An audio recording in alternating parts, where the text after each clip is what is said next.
Shalom, selamat pagi saudara. Bagaimana kabar saudara hari ini? Besar kasih karunia Allah yang sudah dicurahkan kepada kita sehingga kita bisa kembali bertemu di dalam program Spiritual Life. Bapak Ibu Saudara sekalian, pagi hari ini kita akan kembali merenungkan firman Tuhan di dalam Markus 13 ayat 14 sampai 23. Saya akan bacakan firman Tuhan ini bagi Bapak Ibu Saudara sekalian. Demikian firman Tuhan. Apabila kamu melihat pembinasa keji berdiri di tempat yang tidak sepatutnya, para pembaca hendaklah memperhatikannya, maka orang-orang yang di Yudea haruslah melarikan diri ke pegunungan. Orang yang sedang di peranginan di atas rumah, janganlah ia turun dan masuk untuk mengambil sesuatu dari rumahnya.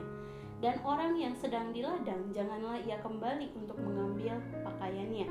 Celakalah ibu-ibu yang sedang hamil atau yang sedang menyusukan bayi pada masa itu. Berdoalah supaya semuanya itu jangan terjadi pada musim dingin. Sebab pada masa itu akan terjadi siksaan seperti yang belum pernah terjadi sejak awal dunia yang diciptakan Allah sampai sekarang, dan yang tidak akan terjadi lagi. Dan sekiranya Tuhan tidak mempersingkat waktunya, maka dari segala yang hidup tidak akan ada yang selamat. Akan tetapi oleh karena orang-orang pilihan yang telah dipilihnya, Tuhan mempersingkat waktunya.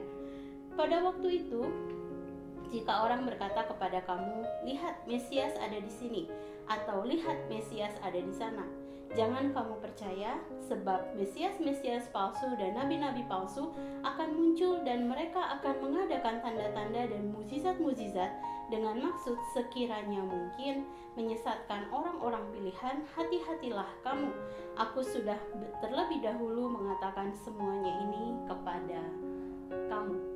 Bapak Ibu Saudara sekalian, renungan pada pagi hari ini berjudul Siksaan yang Berat dan Mesias palsu. Markus 13 ayat 14 sampai 23 berisi tentang peringatan yang diberikan Tuhan Yesus kepada orang percaya tentang akhir zaman.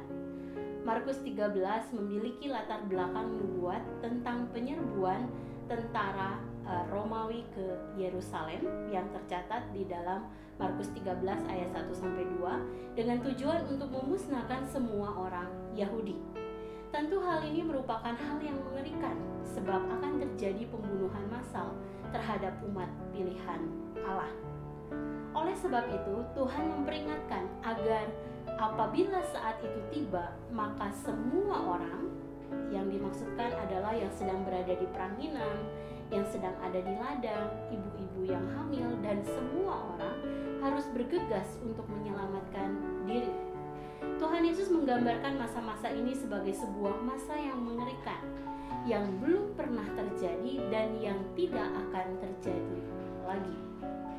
Bapak Ibu Saudara sekalian, masa ini disebut sebagai sebuah masa yang mengerikan sebab akan ada sebuah siksaan yang berat. Kata ini di dalam bahasa aslinya yaitu lipsis, ya, kata berat ini yang berarti kesusahan atau penderitaan akibat penyakit atau bencana alam. Dan juga akan muncul Mesias-Mesias palsu. Dalam bahasa aslinya pseudo-Kristo, atau orang yang mengaku sebagai Kristus, yang akan menyesatkan banyak orang. Sehingga Kristus memberikan peringatan agar setiap orang percaya senantiasa berjaga-jaga ketika waktunya tiba. Saudara, jika kita perhatikan, kesusahan atau kesengsaraan atau pergumulan hidup tidak hanya terjadi pada saat ini saja. Sebab orang-orang percaya di masa lampau pun pernah mengalami kesusahan atau kesengsaraan dan bahkan juga penganiayaan. Penderitaan dalam hidup diizinkan Allah terjadi untuk menimbulkan, atau di dalam bahasa aslinya katerbazomai, yang artinya membentuk atau membuat, menimbulkan ketekunan, dan kemudian ketekunan itu akan menimbulkan tahan uji, dan tahan uji tersebut akan menimbulkan pengharapan.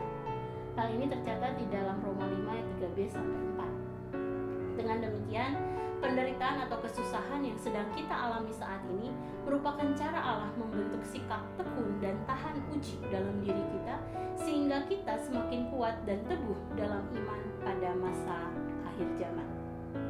Saudara, Sebagai pengikut Kristus, kita tidak dijanjikan akan terlepas dari kesusahan dan pergumulan hidup. Sebab sakit penyakit, PHK, resesi ekonomi, kelaparan, atau pembatasan aktivitas akibat pandemi yang saat ini sedang terjadi dan lain-lain masih mungkin dapat terjadi dalam kehidupan kita meski kita telah mengikut Tuhan dengan sungguh-sungguh. Namun, ingatlah bahwa semua hal tersebut Allah izinkan terjadi untuk membentuk kita menjadi pribadi yang semakin tekun dan kuat dalam iman. Oleh sebab itu, marilah kita melihat situasi saat ini sebagai cara Allah menumbuhkan iman dan juga karakter Kristus dalam diri kita. Saudara, mari sejenak kita periksa batin kita di hadapan Allah. Apakah respon kita berkaitan dengan masa-masa sulit akibat pandemi COVID-19 yang saat ini sedang melanda dunia atau pergumulan hidup lainnya? Apakah kita dapat menerima bahwa pergumulan tersebut adalah cara Allah untuk mendewasakan iman kita di hadapannya? Jika kita sudah dapat menerima bahwa pergumulan adalah cara Allah mendewasakan kita, maka dalam situasi seberat apapun, ketenangan hati akan bertumbuh di dalam diri kita. Sebab kita dapat tetap mempercayai bahwa Allah berdaulat atas kehidupan kita.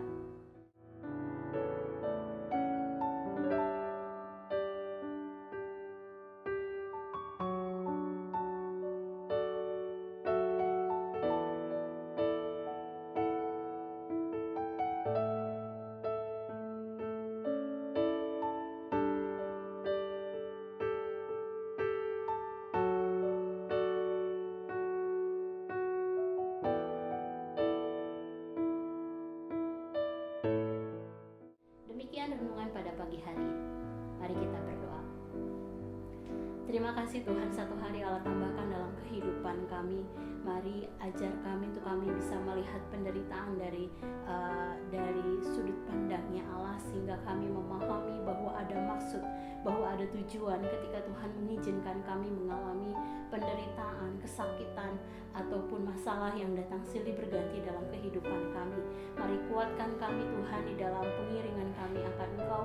Buat iman kami semakin teguh Tuhan, bahkan ketika kami mengalami masa yang paling berat sekalipun dalam hidup kami. Kami menserahkan Tuhan hidup kami dalam tangan kasih-Mu. Kami percaya sepanjang hari ini Allah akan menolong kami di dalam segala hal yang akan kami kerjakan. Dan tolong jagai juga keluarga kami, orang-orang yang kami sayangi Tuhan. Tutup bungkus mereka dengan darah-Mu Tuhan, sehingga dimanapun mereka berada, mereka tetap ada di dalam keadaan yang sehat Tuhan, dan tidak mengalami sakit apapun. Kami berserahkan semua di dalam tangan kasih-Mu. Dan terima kasih Tuhan, kami berserah hanya kepadamu. Di dalam nama-Mu Tuhan Yesus kami berdoa dan mengucap syukur. Haleluya. Amin. Selamat pagi saudara, selamat menjalani hari ini bersama dengan Tuhan.